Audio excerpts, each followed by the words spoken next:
땅의 교회가 희망인 줄로 믿습니다. 우리가 십자가의 복음으로 이 세상이 살아날 줄로 믿습니다. 아멘. 말씀 시간에 이런 말을 하는 것이 조금은 어색할 수 있지만, 여러분들 우리가 살다 보면 이 미신 같은 것을 또 듣거나 접하거나 아니면 우리의 문화적으로 이렇게 보게 되는 경우가 굉장히 때때로 있게 됩니다. 그것을 믿는 주변 사람들을 만나는 그런 경우도 있지요. 제가 유튜브를 보다가 이 너덜트라는 유튜버들의 찍은 영상을 보면서 조금 뭔가 의미하는 바가 있다라는 생각을 해서 동영상을 가져오면 이제 영상이 나가지 않기 때문에 사진을 몇 장 제가 이렇게 가져왔습니다. 우리 첫 번째 사진 한번 띄워주시겠어요? 저기 이제 사진보다는 좀 이렇게 문구라고 해야 되나요? 지금 손 없는 날이라는 건데요. 이사할 때 아마 이제 우리 작년 성도님들은 잘 아시겠지만 이 손 없는 날에 꼭 이사를 해야 된다라는, 여러분들은 처음 듣는 얘기 같은데 그런 생각을 하는 사람들이 있습니다. 이 손이라는 게 저도 몰라서 찾아보니까 이 악진, 악귀 같은 것을 뜻합니다. 그래서 이 손 없는 날에는 뭔가 악귀가 돌아다니지 않는 날, 그러니까 좋은 날인 거죠. 그래서 손 없는 날에 이사를 해야 된다는 거예요. 이런 미신이 또 있고, 그다음에 여러분들 그 할머니 댁 가면 혹시 할머니나 이제 삼촌들이 문지방을 밟지 못하게 하는 그런 경험을 해보신 적 있으십니까? 해봤으면 끄덕끄덕. 예. 저는 어렸을 때 그런 적이 있었는데, 문지방을 왜 밟으면 안 될까요, 여러분들? 아는 사람 있으십니까, 혹시? 그래요. 맞아요. 복이 나간다라는 거예요. 저도 이거에 대해서 또 이제 찾아보니까 이 뭔가 방과 이 거실의 그 경계, 그러니까 안과 밖의 그 경계를 밟으면 안 된다, 뭐 약간 이런 뜻이더라고요. 그 다음에 또 여러분들 이런 거 아십니까? 밤에 손톱을 깎으면 안 된다. 이거는 좀 더 공감을 하는 분들이 많은 것 같아요. 밤에 손톱을 깎으면 안 된다. 이 전래 동화가 있죠. 그래서 손톱을 누가 먹죠? 맞아요. 쥐가 먹게 돼서 나랑 똑같은 사람이 나오게 되는, 그래서 밤에 손톱을 깎지 못하게 하는 그런 미신도 있죠. 부적도 그것 중에 하나일 것입니다. 뭐 애정이 좋아진다, 나쁜 기운을 몰아내준다, 뭐 기타 등등의 이유죠.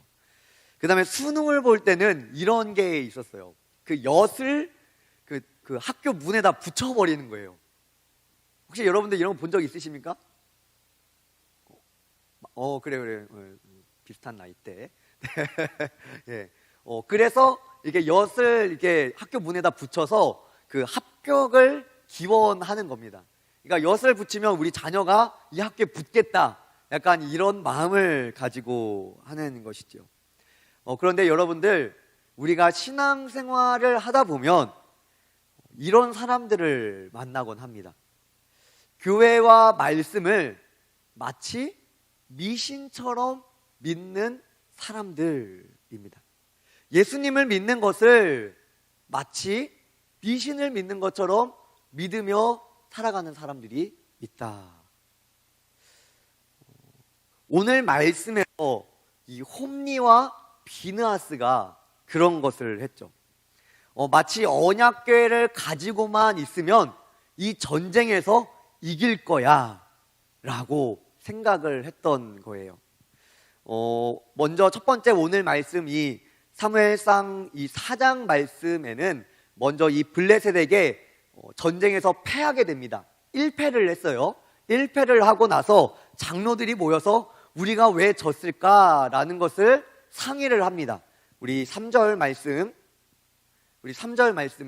함께 4절 말씀입니다. 4절 말씀 함께 읽어봅니다. 시작.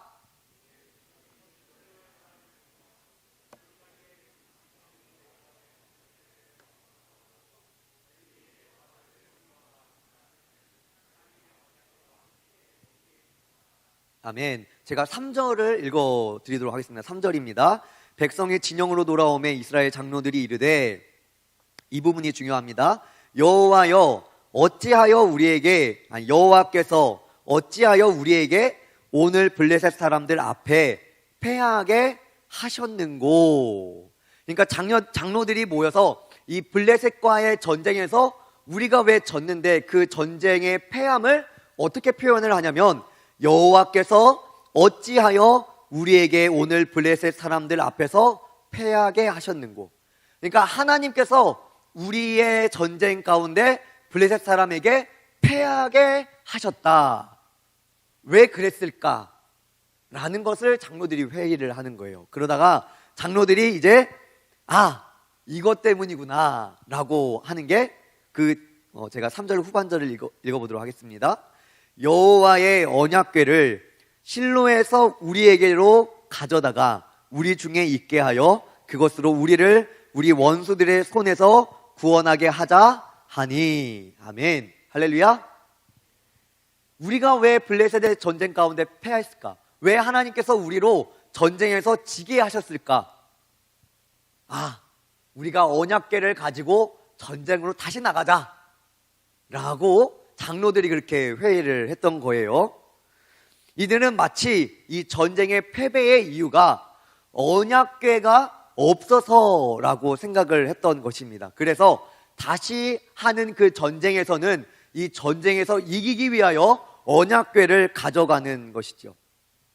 그런데 여러분들이 이것을 어떻게 생각할지 모르겠지만, 제가 앞서 미신을 얘기를 해서 아마 그렇게 와 닿겠지만, 백성들의 반응은 그렇지 않았어요.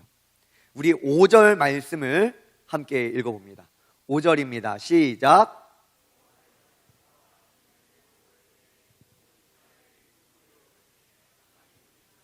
아멘. 언약궤가 진영으로 돌아오게 될 때 백성들이 막 너무 좋아하는 거예요. 와, 우리가 이기겠다. 우리가 이제 전쟁이 이번에는 분명히 이길 거야. 이 이스라엘 백성들의 사기가 이 언약궤 하나로 쭉 올라가게 됩니다. 여러분들, 전쟁에 있어서 이 사기란 굉장히 중요하죠. 전쟁의 승패를 가늠하게도 하는 것입니다. 중요한 거는 이 장로들의 의견, 홈니와 비느하스의 의견에 백성들도 모두가 동의하고 있다라는 것을 우리는 말씀을 통하여 알 수 있는 거예요. 그러니까 언약궤가 들어오니까 사기가 오르고 우리가 이길 것을 확신하고 있었다. 그것이 장로들만 그런 게 아니라 홈니와 비느하스만 그런 게 아니라 모든 백성들이 그것에 동의하고 있었다. 그리고 심지어 여러분들, 이 언약궤가 들어오자 이 블레셋 사람들도 두려워하게 됩니다. 너무 웃기죠? 우리 7절 말씀인데요, 우리 7절을 함께 읽어봅니다. 시작.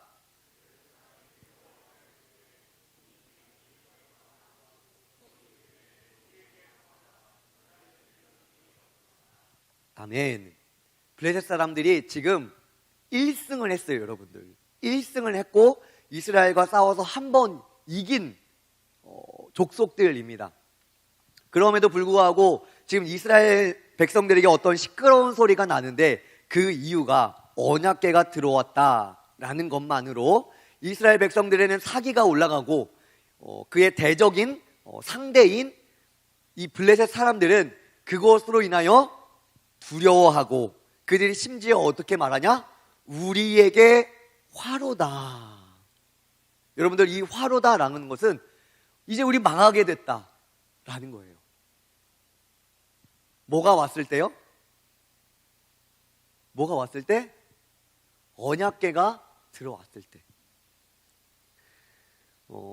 블레셋 사람들도 아마 이 하나님, 그러니까 이스라엘 백성들이 믿고 있는 신인 이 하나님께서 애굽을 이기시고, 그 애굽을 이기시는 가운데 홍해를 가르고 그들을 그 홍해로 수장시켜서 이스라엘 백성을 이긴 이 스토리를 블레셋 백성들은 잘 알고 있었을 거예요. 이 하나님, 이 여호와, 이스라엘 백성의 신이 어떤 존재인지를 알고 있었던 거죠. 여러분들, 이때 당시의 전쟁은 신과 신의 전쟁입니다. 그래서 전쟁에서 이긴 신이 더 힘이 센 거라 사람들이 보통 그렇게 믿고 있었던 거예요.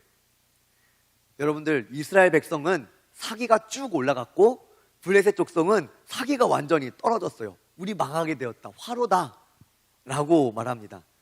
그런데 이 전쟁의 결과가 어떻게 됩니까? 우리 10절과 11절 말씀을 함께 읽어봅니다. 10절 11절입니다. 시작.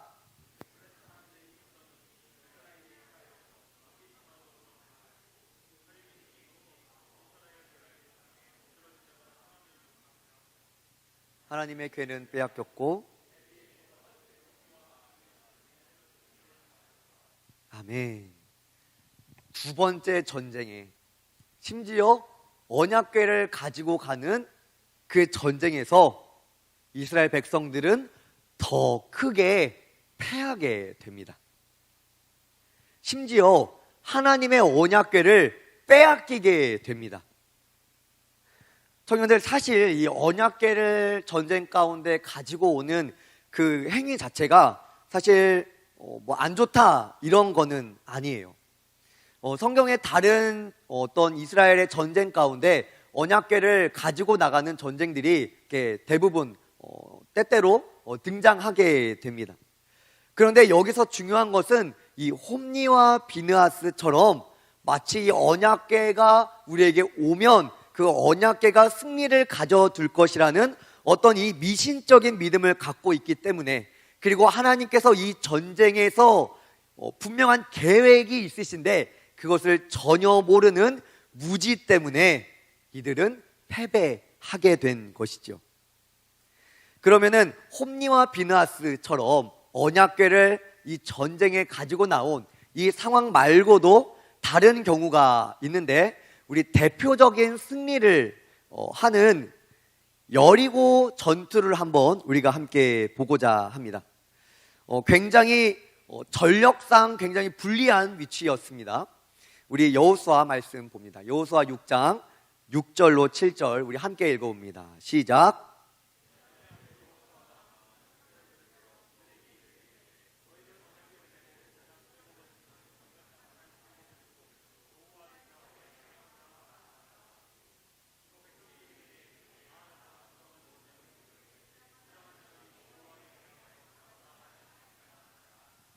아멘. 여러분들, 이 여리고성 전투입니다.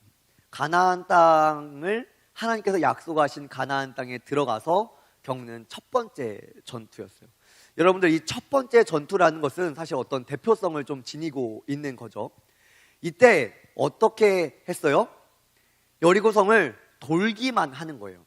그런데 이때 언약궤를 어깨에 맨 제사장들과 함께 그 성을 돌게 되는 겁니다.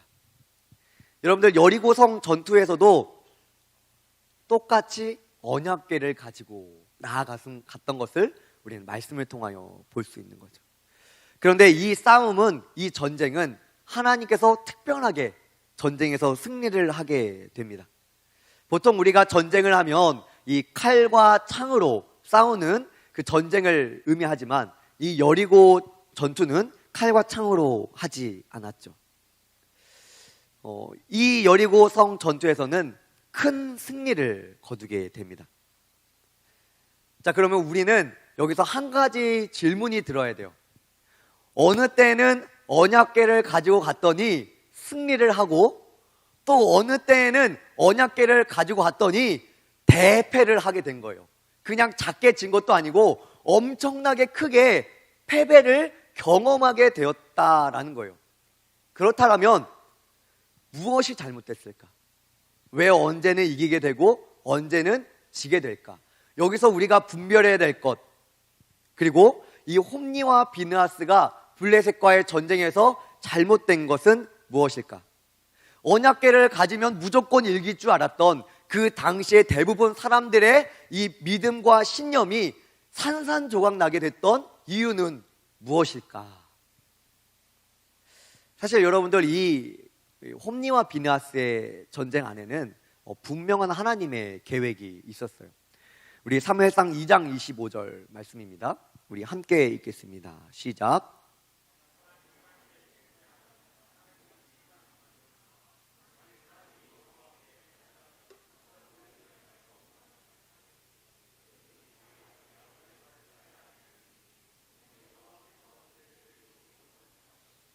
아멘. 25절을 보시면 그 마지막 절에 이는 여호와께서 그들을 죽이시기로 뜻하였음이더라 라고 말씀하고 있어요. 그러니까 이 블레셋과의 전쟁에서 하나님의 뜻은 하나님 앞에 교만하고 하나님 앞에서 너무나 무지하였던 이 홈리와 비느하스에 대한 심판이었어요. 그게 바로 이 전쟁이었던 것이죠. 결국 이 일로 인해서 이 홈리와 비느하스, 엘리 제사장의 아들들이 한날에 죽게 됩니다. 그런데 홈리와 비느하스는 이 전쟁이 그런 의미를 갖고 있는 것을 몰랐죠. 무지하였던 것입니다. 자신들이 하나님 앞에 범죄한 행동, 하나님 앞에 악을 행한 것은 생각지도 않고 단지 언약궤를 가지고 전쟁에 나가면 승리할 줄로 그렇게 무조건적으로 생각을 했던 것입니다. 이런 이들의 교만과 무지가 결국 전쟁에서 크게 패하게 만들었던 것이죠. 청년들, 여러분들은 어떻습니까? 여러분들은 교회를 다니면서 어떤 기대나 어떤 원함이 있으십니까? 교회를 다니면서 평안한 삶을 누리는 것, 우리가 고민하고 우리가 걱정하는 것들이 해결되기를 바라는 것, 또 우리 이제 청년의 때니까 좋은 이성을 만나는 것. 사실 우리에게 어떤 그러한 원함들이 다 있을 거라고 저는 생각을 하게 되는데, 그 원함을 잠시 접어두고 우리가 한번 생각해 보았으면 좋겠습니다. 우리가 말씀으로 살아가고 있는가? 우리의 삶에 말씀과 동행하고 있는가? 청년들, 예수님을 믿으면 평안함을 얻습니다. 예수님을 믿게 되면 우리의 어떤 문제, 걱정, 고민거리를 해결받을 수 있어요. 좋은 이성을 만날 수도 있습니다. 이것이 틀린 말은 아닌데, 우리는 그 안에 있는, 우리가 예수님을 믿으면서 누려야 할 본질을 알아야 된다. 그 본질 앞에 서보자라는 것입니다. 중요한 것은, 여기서 제가 말씀드리고자 하는 것은 우리의 삶이며 우리의 행위입니다. 사무엘상 2장 12절 말씀에서는 이 홈리와 비느하스, 엘리의 아들들의 행실에 대하여 말씀하고 있어요. 우리 다 함께 한번 읽어봅니다. 시작. 아멘. 여러분들, 제사장의 아들들입니다. 그리고 하나님 앞에 백성을 대표해서 제사를 드리는 사람들이 홈리와 비느하스였어요. 그런데 그들의 행위가 나빠, 악하다, 죄악되다 라고 말씀하고 있는 거예요. 이것은 그들의 삶과 그들의 행위가 하나님과 거리가 있는, 하나님과 동떨어진 삶을 살았다라는 거예요. 여러분들, 우리가 예수님을 믿으면서 또 교회를 나오면서 또 우리는 이런 것들이 있습니다. 우리는 서로의 삶에 대해서 많은 관심을 가지지 않을 때도 있어요. 그러니까 교회에서의 삶이 있지만 우리의 현실의 삶에 대해서는 사실 옆에 있는 성도들이, 옆에 있는 우리 지체들이 잘 모르죠. 그래서 그런지 우리는 이 교회에서의 삶과 우리의 현실에서의 삶을 따로따로 생각할 때가 있게 되는 것입니다. 그런데 오늘 말씀에서 이 엘리의 아들들은 그들의 삶, 그들의 현실인 이 악한 행실 때문에 하나님의 임재가 있는 언약궤가 왔음에도 불구하고 크게 패배하게 되었죠. 청년들, 우리가 이 믿음과 삶, 믿음과 행위를 따로 생각하지만 사실 성경은 하나로 보고 있습니다.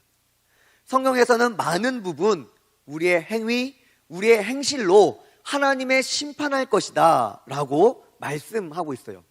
우리 말씀을 몇 가지 찾아보도록 하겠습니다. 우리 예레미야 17장 말씀을 함께 봅니다. 우리 함께 읽어봅니다. 시작.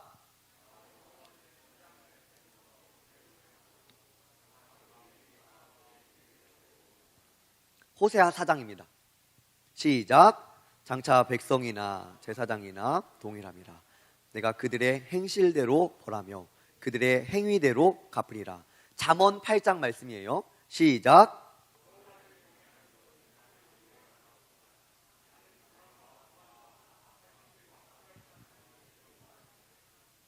아멘. 할렐루야.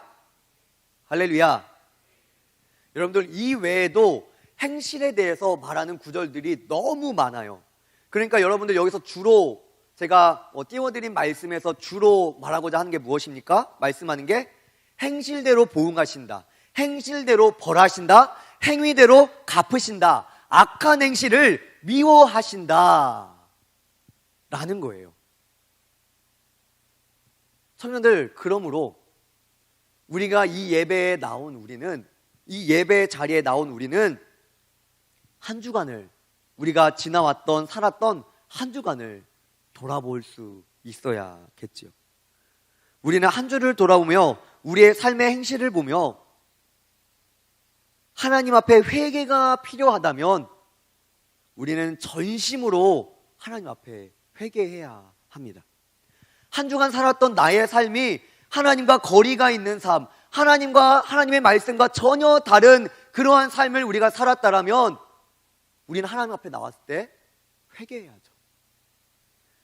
왜 그렇습니까? 우리는 육체로 살아가는 사람이 아니라 하나님의 은혜로, 성령님의 인도하심을 받아 살아가는 사람들이기 때문입니다. 할렐루야.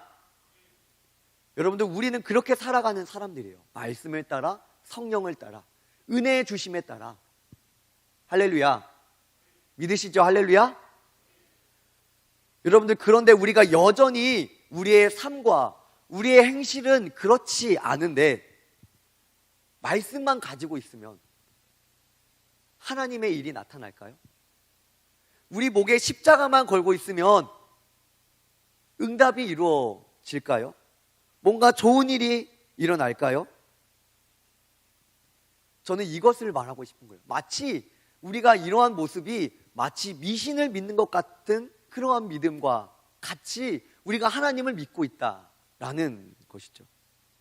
삶이 따라오지 않고는 하나님이 일하시기 어려운 거죠. 그러면 청년들, 우리는 어떻게 살아가야 합니까? 우리 로마서 8장 말씀을 함께 읽어봅니다. 우리 조금 큰 목소리로 읽습니다. 시작. 너희가 육신대로 살면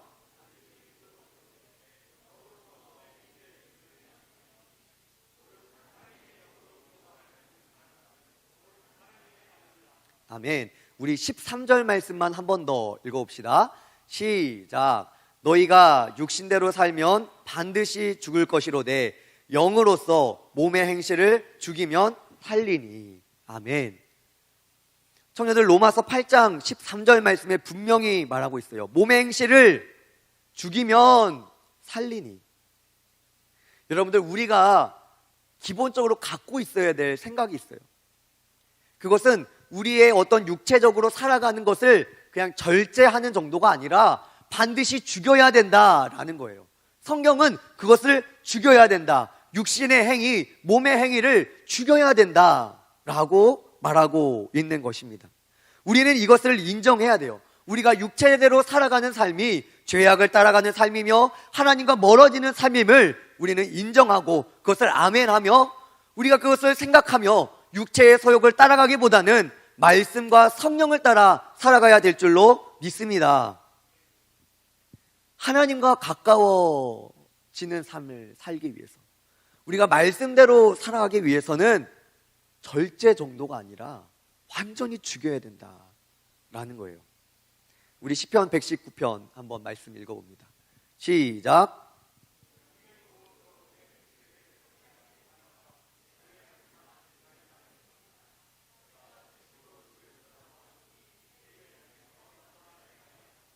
아멘. 청년이 무엇으로 그의 행실을 깨끗하게 하리이까? 주의 말씀만 지킬 따름이니이다. 우리 베드로전서 1장 말씀도 읽어봅니다. 시작.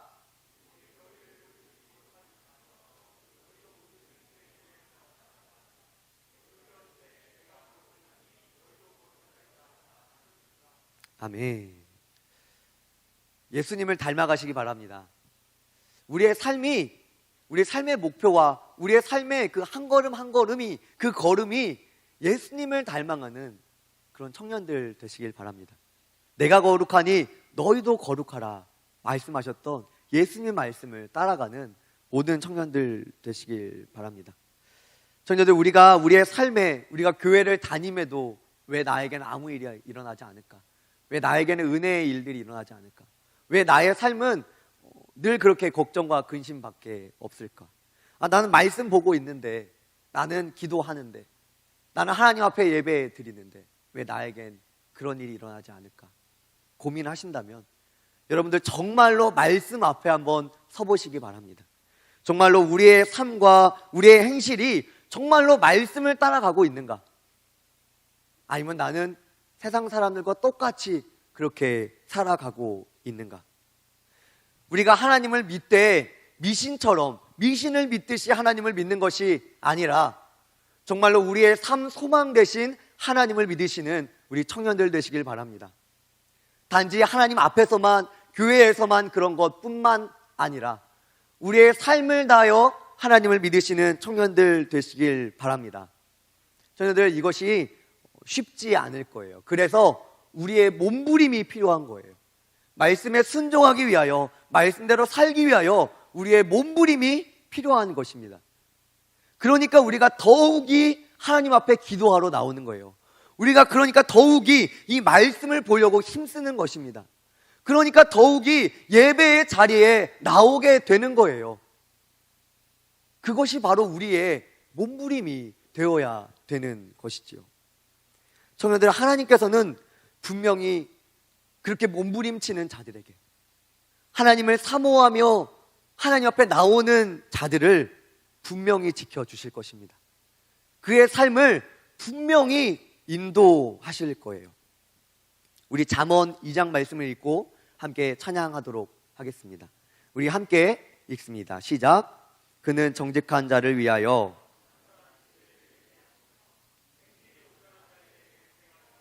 우리 한 번 더 읽습니다. 시작. 완전한 지혜를 예비하시며 행실이 온전한 자에게 방패가 되시나니. 할렐루야. 아멘. 우리가 정직하게 주님의 말씀에 따라 살아갈 때에 완전한 지혜를 예비하신다. 하나님께서 우리에게 방패가 되어주신다. 저희는 이것을 믿고 여러분들의 삶을 다하여 하나님의 말씀과 동행하는 우리 모든 청년들 되시길 바랍니다.